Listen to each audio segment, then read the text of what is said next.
활성산소는 생명 유지를 위해서 산소를 쓰는 모든 생명체에서는 반드시 나오는 산소의 부산물입니다. 우리가 산소를 마시는 그 원인은 우리가 음식물을 먹지 않습니까?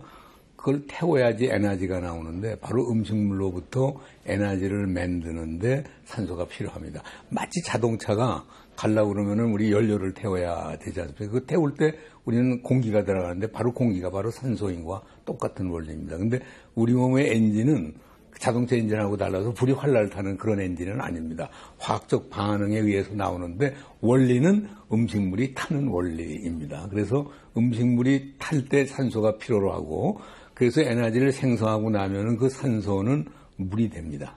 그래서 물만 되면 참 좋을 텐데 물이 안 되고 물 전 단계의 물질들이 나옵니다. 이건 조물주가 우리 생명체를 만들 때 조금 실수를 하신 겁니다. 그래서 물이 아닌 일종의 산소의 부산물인데 그것이 나오는 것을 통틀어서 우리는 활성산소라고 이제 얘기를 합니다. 근데 그 활성산소는 물로 가야지만 안전한데 전자를 덜 받았어요.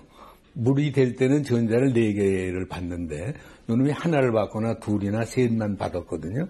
그래서 불안하단 말이야. 자기가 더 안전한 물질로 되기 위해서 반응을 하는데 지가 안전하려고 그러려니까 다른 물질을 공격을 해야 돼요. 그렇기 때문에 활성산소는 어떻게 되죠? 굉장히 공격성이 강합니다. 그래서 우리는 생명이 살아가는데도 우리가 마신 산소에 한 2 내지 3%는 활성산소가 생기는 거예요. 그렇다는 얘기는 뭐죠?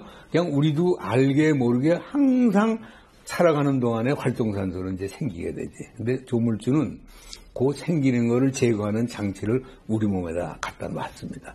그래서 제거하는 효소 또는 우리가 먹는 음식물 속에 활성산소를 제거하는 물질이 있습니다. 그래서 생겼지만은 제거하고 생기면 제거하고 이렇게 살아가는데 그래도 알게 모르게 그 조금씩 나오는 활성산소가 우리 몸을 해칩니다. 그 해쳐서 그 고장난 거의 축적이 바로 우리는 노화라고 얘기를 하는 겁니다. 우리가 80년 살아간다 그러면 80년 동안 활성산소에 의해서 시달리면 바뀌어야 된 거예요. 그 시달림의 축적이 노화라고 지금 우리가 보는 겁니다. 따라서 산소를 쓰지 않는 생물은 생명도 없지만 변화하지도 않아. 근데 살아가려고 해서 산소를 쓰는 생명체는 생명은 있지만 끊임없이 해지고 찢어지고 합니다. 뭐에 의해서? 활성산소에 의해서. 예. 그런데 이제 그래서 노화는 자연적인 현상이지 이제. 그리고 그 활성산소가 DNA를 건드리면 이제 돌연변이가 일어나고 심하면 암으로 일어나게 됩니다. 그래서 모든 암이 활성산소에 의한다라고는 얘기는 할 수 없지만은 그러나 노화나 바람에 활성산소의 역할은 이미 너무나 잘 알려진 사실입니다. 그 이외에도 활성산소는 우리 몸에 지금 우리 사람이 앓고 있는 거의 모든 병이 발병을 했을 때는 활성산소가 동반해서 생성이 됩니다. 그래서 질병의 원인이 되기도 하고 그 질병을 더 악화시키는 요인이 되는 것이 활성산소인 겁니다. 염증, 뇌졸중, 당뇨병, 동맥경화, 병원의 진단부터는 거의 모든 병에서는 활성산소가 동반이 되게 돼 있습니다. 뿐만이 아니고 이제 음주를 한다든지 흡연, 미세먼지, 또 방사선 이런 거에 우리가 노출이 되면은 또 활성산소가 생깁니다. 그러니까 우리는 활성산소의 유해 속에서 살아간다고 해도 과언이 아닙니다. 근데 마침 우리 몸에는 그걸 이제 이겨낼 수 있는 이제 장치가 있기 때문인데 그 장치가 충분하지 못한 거죠. 그랬을 때 활성산소를 제거하는 어떤 음식물이라든지 또 그걸 통틀어서 항산화제라고 하는데 그 항산화제를 우리가 투여를 하면은 활성산소를 제거하는 데 도움이 되고 따라서 건강 유지 또는 질병 유지에 큰 효과를 볼 수 있다고 생각을 합니다. 그런데 이제 여러 가지 항산화제가 있는데 최근에는 수소가 각광을 받고 있습니다. 수소는 다른 항산화제에 비해서 아주 중요한 특징을 갖고 있는데 첫째, 활성산소 중에서 나쁜 활성산소만을 제거하는 특징을 갖고 있어요. 활성산소가 여러 종류가 있는데 그중에 이제 전문용어로 하이드록실 라디칼이라고 하는 게 있습니다. 그것만을 아주 특이적으로 이제 제거하는 능력을 가지고 있고 또 하나는 아주 중요한 특징인데 우리가 좀 복용하는 그 항산화제는 뇌 속으로는 잘 들어가지 않습니다. 머릿속으로는. 그런데 사실 우리 질병 중에 뭐 치매라든지 뇌졸중, 이건 뇌질환이거든요.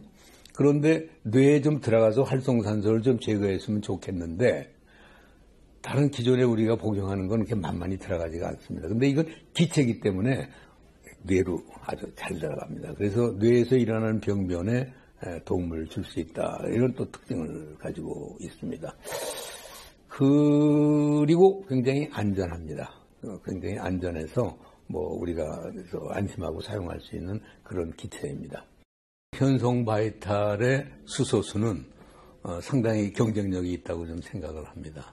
그 첫째 이유는 우리가 이제 그 수소수의 효능을 보기 위해서 실험자들이 실험을 합니다. 1ppm이 넘는 것을 썼을 때 효과가 잘 나타나는 걸로 돼 있어요. 그래서 수소수 가지고 실험하는 사람들은 고농도의 여기서 말하는 고농도는 아주 높은 농도가 아니고 가급적이면 좀 높은 농도를 가진 그 수소수로 실험을 하고자 하는 거죠. 그런데 이제 그때 어떠냐 하면 우리 그 1.6 ppm 이상은 못 만듭니다. 왜냐하면 수소의 용해도가 있기 때문에. 그래서 보통은 1.2 내지 1.0 ppm의 그 수소수를 가지고 하거든요. 그때 효과가 있어요. 그러면 그런 효과가 있다라고 하면 실제 우리가 복용하는 것도 그 농도에 가까우면 좋지 않겠습니까? 그런데 실제로 제가 아는 범위내에서 많은 수소수가